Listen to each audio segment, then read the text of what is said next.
नमस्कार विद्यार्थियों, मैं Mrs Vora RT college Akola से आपके हिंदी की अध्यापिका। कक्षा 12वीं के इस आभासी कक्षा में आप सभी का स्वागत है। विद्यार्थियों, इसके पहले के वीडियो में हमने कैलाश सेंगर द्वारा लिखित चुनिंदा शेर पढ़े और उनका अर्थ हमने जाना। आज फिर से आगे के वीडियो में हम उनके गजलों को पढ़ेंगे, उनके गजल के अर्थ को समझेंगे।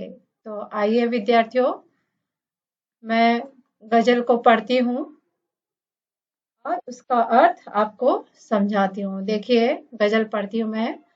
हंसी से अपने आंसुओं को छुपा कर देखो, नया मुखौटा ये चेहरे पे लगाकर देखो। वह फकीरों की दुआओं में असर देता है, आंख से इत्र बांटने का हुनर देता है। इसमें लाशें भी मिला करती है, तुम जरा देखभाल तो लेते। इसको माँ कह के पूजने वालों, इस नदी को खंगाल तो लेते। तो आइए सबसे पहले हम पहली गजल को देखते हैं। हंसी से अपने आंसुओं को छुपा कर देखो, नया मुखौटा ये चेहरे पे लगाकर देखो। तो विद्यार्थियों देखो, हमने कैलाश सेंगर के गजल को पढ़ा है और उसके अर्थ को अब हम पढ़ने जा रहे हैं। कवि कहते हैं कि अपने आंसुओं को छुपाने के लिए हमेशा अपने चेहरे पर मुस्कुराहट लानी चाहिए। मुस्कुराहट के इस नए मुखौटे का प्रयोग करके देखो। इस प्रकार कवि यह कहना चाहते हैं कि अपने दुख को किसी के सामने मत लाओ, अर्थात दुख हो या सुख हो, हर स्थिति में अपने आप को स्थिर रखना चाहिए। यह कवि अपने इन गजलों में संदेश देता है। तो आपको समझ में आ गया होगा विद्यार्थियों के आंसुओं को छुपाने के लिए अपने चेहरे पर हमेशा मुस्कुराहट बनाए रखने का संदेश कवि इन गजलों के माध्यम से देना चाहता है और ये कहना चाहता है कि चाहे दुख की स्थिति हो या सुख की स्थिति हो, हमेशा हमें स्थिर बने रहना चाहिए। वह फकीरों की दुआओं में असर देता है, आंख से इत्र बांटने का हुनर देता है। विद्यार्थियों, ये बात हम जानते हैं कि फकीर का अर्थ होता है मांगने वाले या भीख मांगने वाले। फकीर या भिखारी कहा जा सकता है। तो कवि कहते हैं कि ये जो फकीर होते हैं उनकी दुआओं में असर होता है, अर्थात ईश्वर भी इन फकीरों की दुआओं को असरदार बना देता है। उसके आशीर्वाद से इंसान की आंखों में प्यार के आंसू बहते हैं।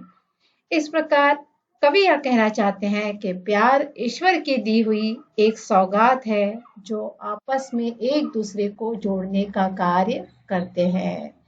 तो यहाँ पर विद्यार्थियों हम समझ गए हैं कि फकीर जो हमें दुआएं देती है वह भी ईश्वर का ही एक जरिया बनते हैं ये फकीर। तो इस प्रकार आंख से इत्र बांटने का हुनर कौन दे रहा है? ईश्वर है। इनकी दुआओं में असर होता है। फकीर जो दुआएं देते हैं वो सच में हमें फलती है और हमारी आंखों से बहने वाले आंसुओं को कवि ने इत्र कहा है। इसमें लाशें भी मिला करती है, तुम जरा देखभाल तो लेते।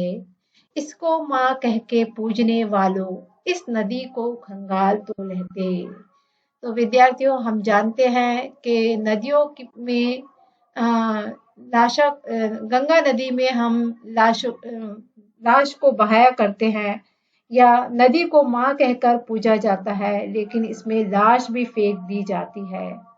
इसलिए कवि ये चाहता है कि उनकी देखभाल भी करना आवश्यक होता है। नदी को माँ कहा जाता है, माँ की तरह उसकी माँ मानकर उसकी पूजा की जाती है, लेकिन इसमें लाशें बहा दी जाती है, इसमें दूसरी चीजें बहा दी जाती है। तो कवि उन नदियों को के देखभाल के लिए हमें कहते हैं कि इसको माँ कहकर पूजने वालों, इस नदी की साफ सफाई की तरफ भी ध्यान दे देते।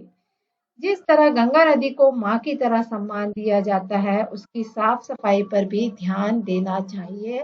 ऐसा कवि या गजलकार हमें यह कहना चाहते हैं या इन गजलों के माध्यम से हमें संदेश देना चाहते हैं। जब भी पानी किसी के सर से गुजर जाएगा, तब वह सीने में नई आग ही लगाएगा। ये बात हम जानते हैं कि जब कोई बात हमें सहन नहीं होती है और कोई बात असहनीय होने के बाद हमारे सिर के ऊपर से चली जाती है, तो यह एक नई क्रांति का ही को ही जन्म देती है। देखिए, जब भी किसी की सहन शक्ति खत्म हो जाती है, तो वह गुस्सा हो जाता है और इस प्रकार गजलकार यहाँ कहना चाहते हैं कि हर व्यक्ति के सहन करने की सीमित क्षमता होती है और उससे अधिक वह सहन नहीं कर पाता और एक क्रांति को ही वह जन्म लाता है। आंखों में बहुत बाढ़ है, शेष सब कुशल, जीवन नहीं आषाढ़ है, फिर शेष सब कुशल। कवि कहते हैं कि आंखों में बहुत बाढ़ है, अर्थात हमारी आंखों में आंसू बहुत है और इन आंसुओं के माध्यम से हम अपने दुख के आवेग को कम कर लेते हैं और ऐसा लगता है कि दुख के या आंसुओं के माध्यम से आषाढ़ का मौसम आ गया है और इस दुख के अलावा तो बाकी सब कुछ कुशल मंगल है। इस प्रकार यहाँ गजलकार यह कहना चाहते हैं कि जैसे आषाढ़ के महीने में जमकर बारिश होती है, उसी तरह जीवन में जब दुख आता है तो आंसुओं की बारिश होती है। तो विद्यार्थियों, मुझे ऐसा लगता है कि यह आपको अच्छी तरह से समझ आ गया होगा। सास हमारी हमें पराए धन सी लगती है, साहूकार के घर गिरवी कंगन सी रखती है। किसी का सर खुला है तो किसी के पांव बाहर है, जरा ढंग से तू अपनी चादरों को बुन मेरे मालिक। वह जो मजदूर मरा है वह निरक्षर था, मगर अपने भीतर वह रोज एक किताब लिखता था। तो आइए विद्यार्थियों, अब हम उनकी गजलों का अर्थ जानेंगे। सास हमारी हमें पराए धन सी लगती है, साहूकार के घर गिरवी कंगन सी लगती है। तो देखिए विद्यार्थियों,